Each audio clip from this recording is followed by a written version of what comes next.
Hi and welcome to the handover video for the Kona Hybrid Premium SE.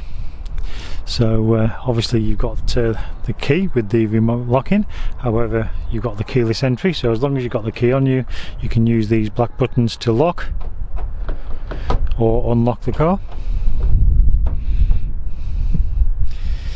Before we get in the vehicle, to adjust the seats, you've got electric control, so this long one here moves it forwards and backwards and also up or down, and this one adjusts the backrest for you, and then this here is the electric lumbar adjustment at the base of the seat there.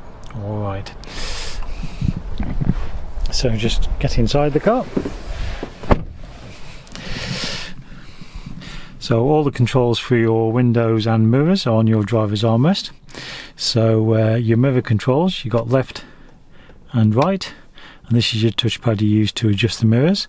The switch at the very top, when it's flat in what we call the auto position, when you lock the car, the wing mirrors fold in automatically, and when you unlock the car they fold out automatically. As I've said, you've got all your electric windows here. That one is the power cut-off switch to the rear windows, stop young children etc. playing with them. And then also you've got your central locking button, so again this car will lock itself when you start to drive away and will unlock itself when you turn it off. If you need to unlock it to let anyone in, if you're picking somebody up, then that's the button you will use to unlock the vehicle. So on the steering wheel, your horn is anywhere in the centre, and then on the right hand side of the steering wheel you've got your cruise control and speed limiter buttons, and then on this inside panel you've got your trip computer buttons. So what we'll do is we'll start the car up, so you must have your foot on foot brake, and again as long as the key is inside the car just press the button. You'll see the car start up. Now obviously this is a hybrid, so it can start on electric, so all you're looking for is that little green car there with two lines, two green arrows underneath it. Then that shows that the car is ready to move. Okay, so obviously at the moment we're in park, so we're not moving. So just have a look at the display. So obviously you've got your speedo, your fuel gauge, you've got your power gauge instead of a rev counter, and you've got your battery state to charge. So and as you can see in the information screen, which sits between the two dials, it's showing you've got 38 miles of fuel. It'll give you things like your average fuel economy and things like that, and the car is done, as you can see, 10 miles, and it's 14 degrees outside.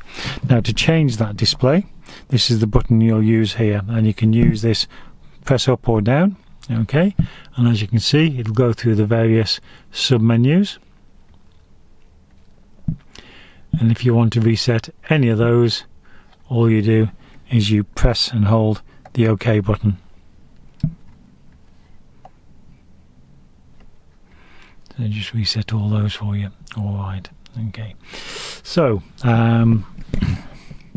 this button here, this controls the other part of the menu information system. So if I press that button, as you can see it goes across the menus. So that's your electronic compass, that's your lane departure, that's the user settings, which there should be no need for you to use those, and then we're back to the main sort of screen again.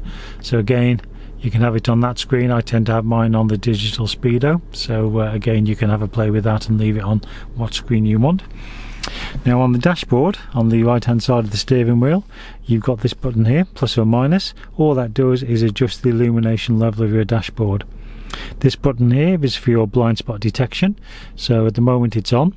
Okay, so if I turn that off, and then what I'm going to do while I'm showing you the wing mirror is I'm going to turn the system on, and as you can see the little symbol in the wing mirrors glows orange when there's a car in your blind spot area. Alright, so I tend to leave those turned on.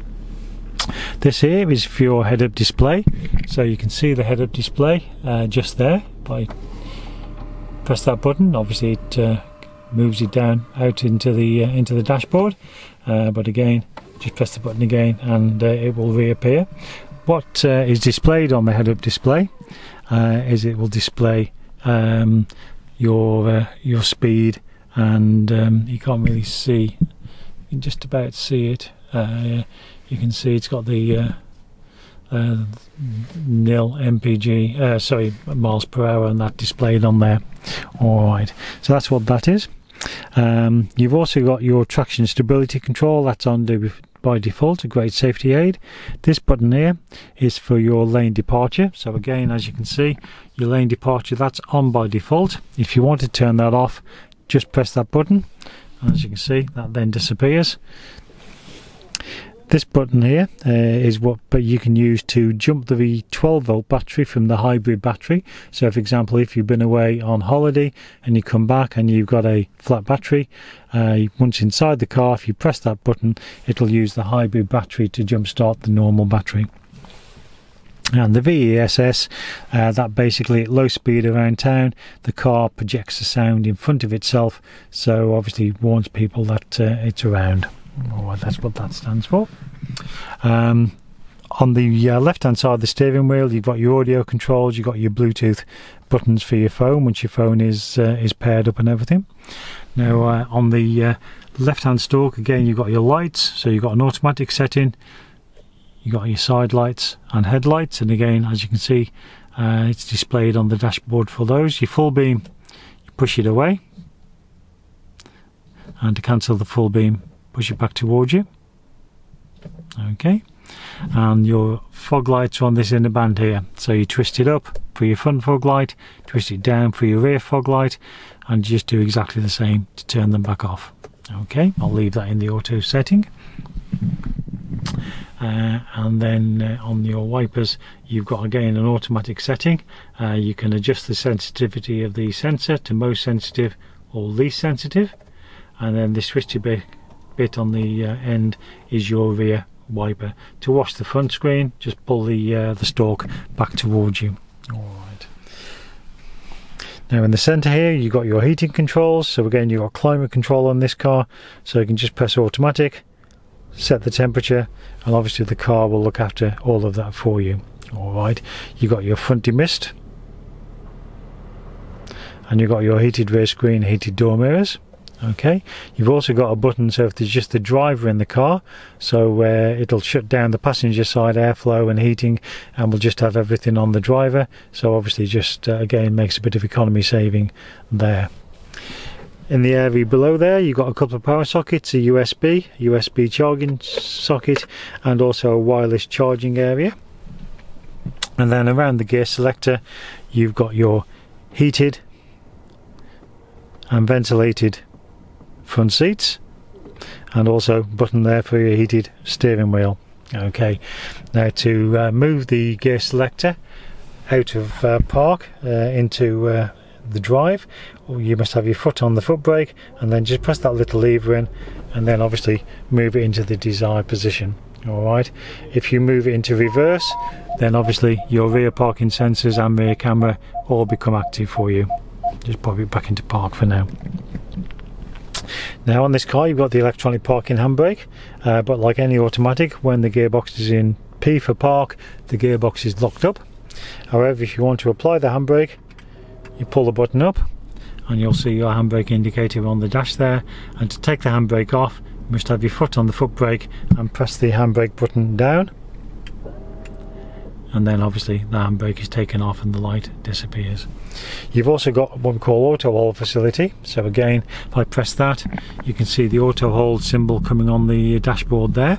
Now when you're driving in normal traffic, if you have to stop, if you put your foot on the brake, the auto hold symbol turns from white to green, then the car is holding itself, so you can actually take your foot off the brake, the car will stay there until you apply the accelerator, in which case it will then release and away you go. Alright, now the auto hold does default to off every time you start the car, so if you want to use it, you have to press the button to turn it on. Alright. Now obviously on the screen here, you've got your navigation, you've got your radio. Really is a nice system. You've got Apple CarPlay, Android Auto all incorporated into the system.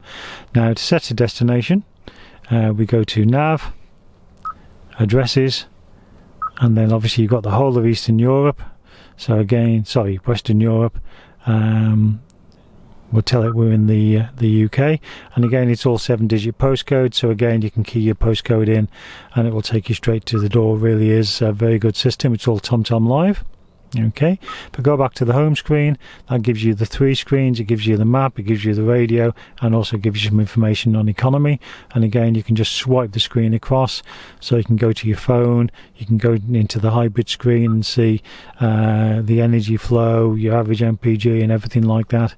And that return arrow again gets you back to the previous screen. Alright, again you've got your Apple CarPlay and Android Auto on this screen as well. And again you can just swipe it back, turn the radio on or off. It's that button there. Just turn it down a bit. And again, if I just expand the radio screen, if I go to list, so if we go to Radio 2 Digital, Favourites, press and hold, and again return arrow takes you back, so you can do that again. So we'll go for Radio 3, Favourites, number 3, and then return arrow again, list. We'll have a bit of Radio Shropshire, Favourites, we'll have that at number 4. So again, you can do that to as many radio stations as you like. And if I press the home button now, it'll go obviously back to the 3 screens. It'll also show you've got BBC 2 and BBC Radio 3 in your favourites just there, so you can just press that button to go to Radio 2 if you just wanted. There we go. Alright, if you just want to turn the radio off, just press that once. If you want to turn the whole screen and everything off, press and hold for a few seconds, and then everything just shuts down for you. Alright, in the glove compartment you've got all your handbook, service book, locking wheel, lock key for the alloy wheels. That's all in there for you. Alright, and then we'll just show you this when we exit the car. So your fuel filler is still located on the passenger side, and your fuel release lever is just there at the base of the seat, and your bonnet release is again just by the accelerator just there.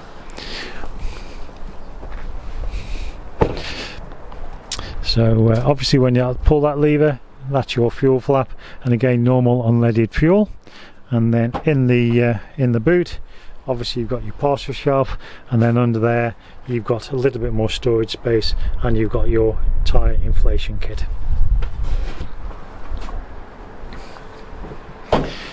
There we go. So I hope you've enjoyed that video of the major controls of the Kona Hybrid Premium SE, and very much hope that you enjoy your car.